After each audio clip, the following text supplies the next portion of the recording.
নমস্কার বন্ধুরা, আচার্য ফ্যামিলি কিচেনে আপনাদের সকলকে স্বাগত জানাই। আশা করছি আপনারা সকলে ভালো আছেন, সুস্থ আছেন। আজকে আমি বানাচ্ছি একদম নরম তুলতুলে পাটিসাপটা পিঠে। এই পিঠেটা ঠিক এই প্রসেসে বানালে বেশ অনেকক্ষণ নরম থাকবে, কিছু কম 24 ঘন্টা তো নরম থাকবেই। ঠিক এই প্রসেসে যদি করে নিতে পারেন তাহলে কোনো রকম ভাবে শক্ত হয়ে যাবে না। আর ঠিক এই প্রসেসে যদি করে নিতে পারেন তাহলে তো মুখে দিলেই একেবারে মিলিয়ে যাবে। আপনারা নিশ্চয়ই অনেক রকম ভাবে ট্রাই করেছেন, কিন্তু ঠিক এরকম ভাবে একবার ট্রাই করে দেখুন, খুবই টেস্টি হবে যদি এই প্রসেসে করে নিতে পারেন। তাহলে চলুন প্রথমে আমরা পুরটা বানিয়ে নিই। তার জন্য গ্যাসটা জ্বালিয়ে কড়াটা বেশ ভালো মতো গরম করে নিয়ে দিয়ে দিলাম একটি কোরানো নারকেল, আর দিয়ে দেব খেজুরের পাটালি। পাটালিটা আমি এখানে একটি গ্রেটারের সাহায্যে আগের থেকেই গুঁড়িয়ে রেখেছি। এবার বেশ ভালোভাবে নাড়াচাড়া করতে থাকবো। এখন গ্যাসের ফ্লেমটা মিডিয়ামে রেখে ভালোভাবে নারকেলের পুরটা তৈরি করে নেব। দেখুন ধীরে ধীরে গুড়টা গলতে শুরু করেছে আর নারকেলের কালারটাও চেঞ্জ হয়ে যাচ্ছে। এরপরে বাকি যে গুড়টা রেখে দিয়েছিলাম সেটাও দিয়ে দিলাম, দিয়ে বেশ ভালোভাবে নাড়াচাড়া করে পুরটা তৈরি করে নিচ্ছি। দেখুন ধীরে ধীরে গুড়টা গলে যাচ্ছে, আর এইভাবে অনবরত নাড়াচাড়া করতে হবে, নাহলে কিন্তু তলায় লেগে যেতে পারে। আর এখন দিয়ে দেব এলাচ গুঁড়ো 1 চামচ, দিয়ে বেশ ভালোভাবে নাড়াচাড়া করে নেব। আর এলাচ গুঁড়ো দিয়ে পুরটা যদি তৈরি করে নেওয়া যায় তাহলে সেন্টটা কিন্তু খুবই ভালো হবে এবং পুরের স্বাদটাও খুব সুন্দর হবে। ততক্ষণ পর্যন্ত নাড়াচাড়া করে নেব যতক্ষণ না একেবারে শুকনো শুকনো হয়ে যাচ্ছে।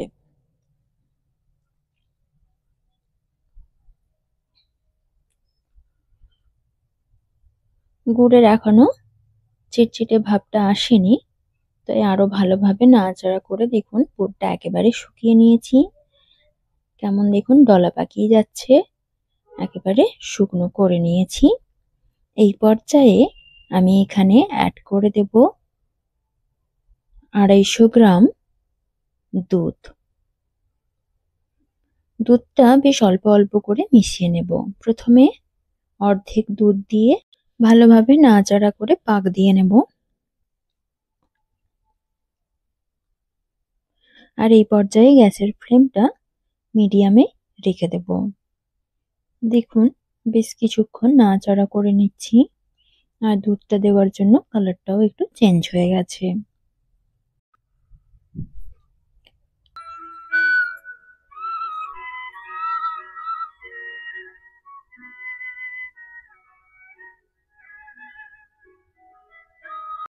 দেখুন বেশ কিছুক্ষণ নাড়াচাড়া করার পর বেশ ভালোভাবে দুধটা শুকিয়ে এসছে।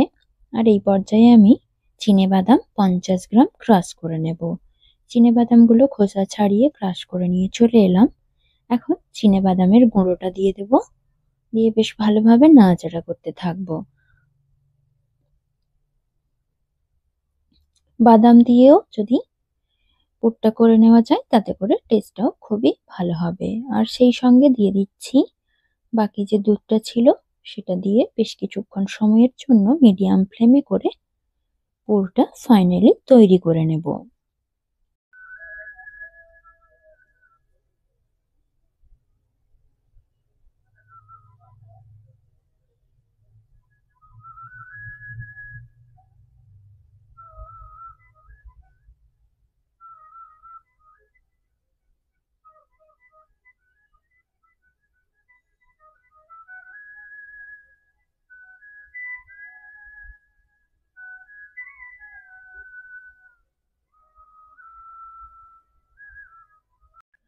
দেখুন কালারটাও কেমন ভাবে চেঞ্জ হয়ে গেছে আর ধীরে ধীরে জলটা শুকিয়ে এসছে। যতক্ষণ পর্যন্ত না শুকিয়ে একদম টাইট হয়ে যাচ্ছে ততক্ষণ পর্যন্ত এইভাবে নাড়াচাড়া করে পুরটা তৈরি করে নেব।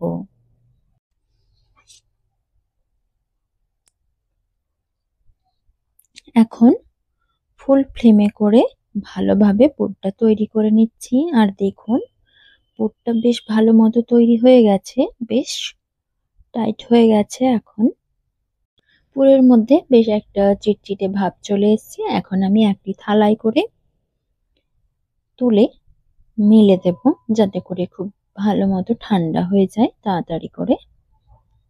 সমস্ত নারকেলের পুরটা থালায় তুলে নিচ্ছি, দিয়ে ভালোভাবে পুরো থালাটাতে পাতলা করে মিলে দেব।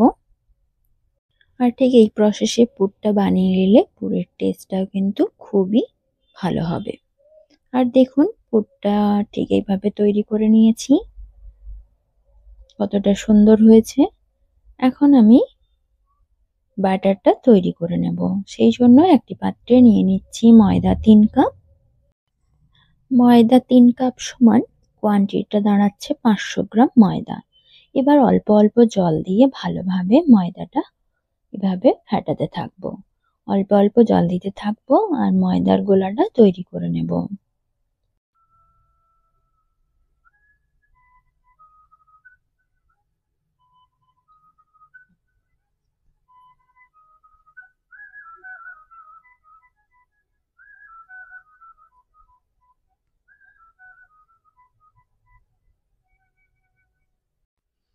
ঠিক এইরকম ভাবে ময়দার ব্যাটারটা তৈরি করে নিলাম। দেখুন একেবারে সফট একটি ব্যাটার তৈরি করেছি। এরপরে দিয়ে দিলাম 1 চামচ লবণ। লবণ দিয়ে আরো বেশ কিছুক্ষণ ফেটিয়ে নেব। দেখুন ততক্ষণ পর্যন্ত ফেটাতে থাকবো যতক্ষণ না বাবল তৈরি হচ্ছে ব্যাটারে। বাবল তৈরি হয়ে গেলে কি হয়, ময়দার যে ব্যাটারটা তৈরি করছি সেটা কিন্তু খুবই ভালো হয় পিঠে তৈরি করার জন্য। এই কারণেই খুব সফট হয়। যে কোনো জিনিসই একটু ভালোভাবে ফেটিয়ে নিলেই খুব ভালো তৈরি হবে। আর দেখুন ব্যাটারটা ঠিক কিন্তু এরকম টাইপেরই রাখতে হবে, একদম পাতলাও নয় আর একদম মোটাও নয়। দেখুন সাইডে সাইডে কত বাবলস তৈরি হয়েছে। এই পর্যায়ে ব্যাটার পুরোপুরি তৈরি। পাটিসাপটা বানানোর জন্য আর কি রেডি করে নিয়েছি এখানে দেখে নেব। দেখুন পুর তো তৈরি হয়ে গেছে, সেই সঙ্গে ব্যাটারও তৈরি হয়ে গেছে। আর এখানে নিয়ে নিয়েছি তাল পাতা, সাইজ করে কেটে নিয়েছি। আর এখানে আমার তো সেভাবে স্প্যাচুলা নেই, তাই আমি একটু বেগুনের টুকরো নিয়ে নিয়েছি। আর বাটিতে একটু তেল নিয়ে নিয়েছি, যাতে তেলটা ব্রাশ করতে পারি। এবার গ্যাসটা জ্বালিয়ে প্যানটা মিডিয়াম গরম করে নিয়েছি। আর তাতে দিয়ে দিচ্ছি বেগুনের ডাঁটির সাহায্যে তেলটা ব্রাশ করে। এবার একটি হাতার সাহায্যে ব্যাটার কিছুটা দিয়ে দেব। এরপরে তালের পাতার সাহায্যে ব্যাটারটা ভালোভাবে স্প্রেড করে দেব। তালের পাতার সাহায্যে একেবারে গোলাকৃতি একটি রুটি তৈরি করে নেব। দেখুন ঠিক এরকম ভাবে করলে খুবই ভালো হবে, একেবারে পাতলাও হবে এবং সফটও হবে। এখন আমি গ্যাসের ফ্লেমটা হাইতে করে দেব। আর দেখুন কেমন ধোঁয়া উঠতেও শুরু করেছে। হাইতে দিয়ে দিলে খুব তাড়াতাড়ি তৈরি হয়ে যাবে। এবার দেখুন সাইড থেকে একেবারে উঠে উঠে আসছে। এই পর্যায়ে দিয়ে দেব নারকেলের পুরটা। নারকেলের পুরটা দিয়ে দেওয়ার পরে পাটিসাপটার আকারে ফোল্ড করে নেব।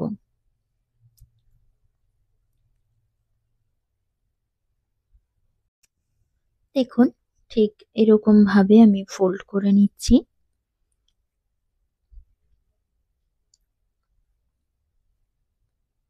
আর দেখুন কতটা সফট হয়েছে। আপনারাও ঠিক একই রকম প্রসেসে একবার বানিয়ে দেখুন, খুবই ভালো হবে। আপনারা তো বিভিন্ন রকম উপকরণ দিয়ে তৈরি করেছেন, একবার শুধুমাত্র একটি উপকরণ ময়দা দিয়ে তৈরি করে দেখতে পারেন, খুবই ভালো হবে। এবং খেতেও খুবই মজাদার হবে। দেখুন পুরোটা ফোল্ড করে দিয়ে বোথ সাইড উল্টে পাল্টে নামিয়ে নেব। ঠিক একই রকম ভাবে আরো একটি তৈরি করে দেখাবো।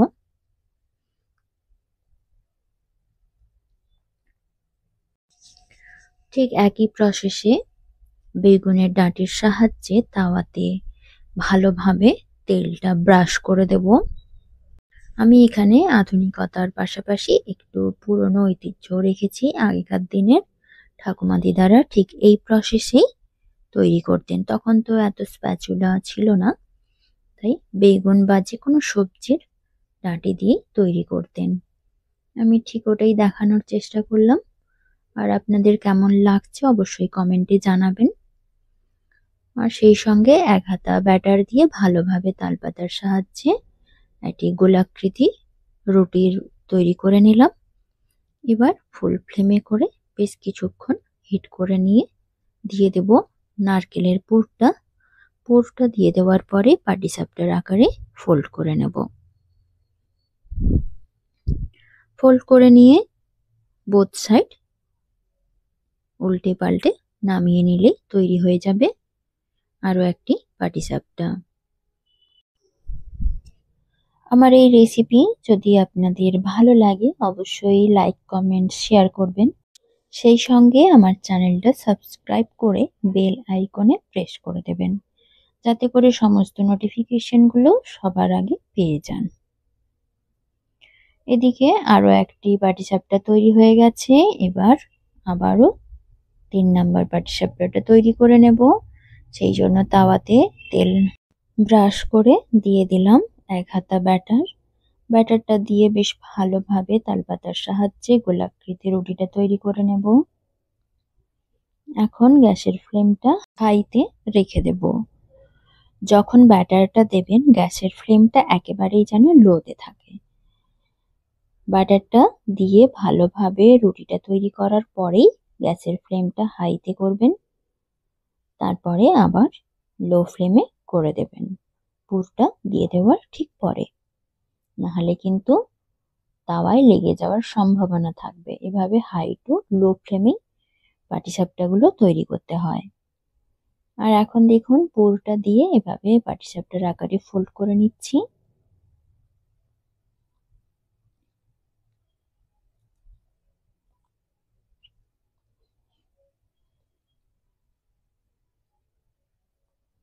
আর দেখুন পাটিসাপটাটা কতটা নরম, একেবারে তুলতুলে হয়েছে। এইভাবে প্রত্যেকটা পাটিসাপটা তৈরি করে ফিরলাম। দেখুন কতগুলো পাটিসাপটা হয়েছে ওইটুকু ব্যাটার দিয়ে।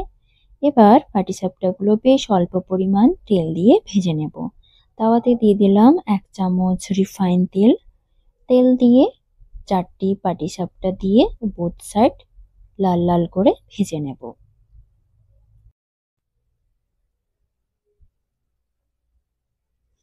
দেখুন এভাবে নাড়াচাড়া করে একটা সাইড ভেজে নিলাম। এখন গ্যাসের ফ্লেমটা মিডিয়ামে রেখে বোথ সাইড পাটিসাপটাগুলো বেশ ভালোভাবে ভেজে নিচ্ছি।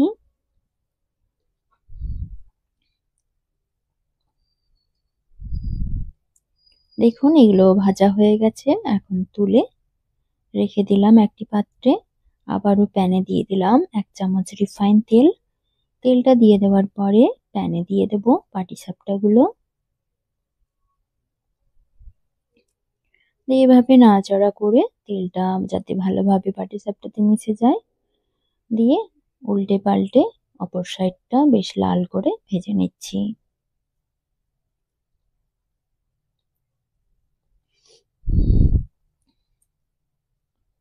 এখন গ্যাসের ফ্লেমটা একেবারে মিডিয়ামে রেখে ভেজে নিলাম।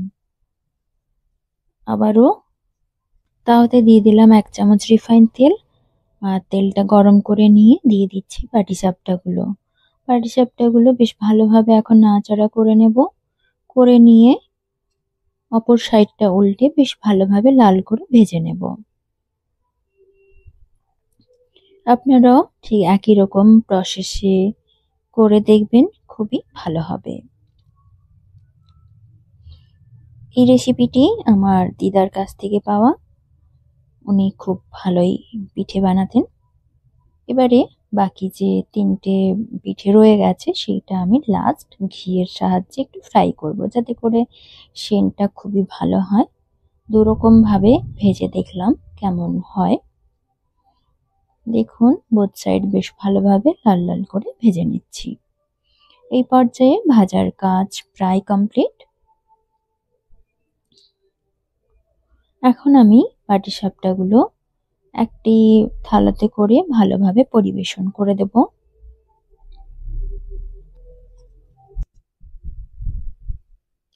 আর দেখুন পরিবেশন করে নিয়ে চলে এলাম।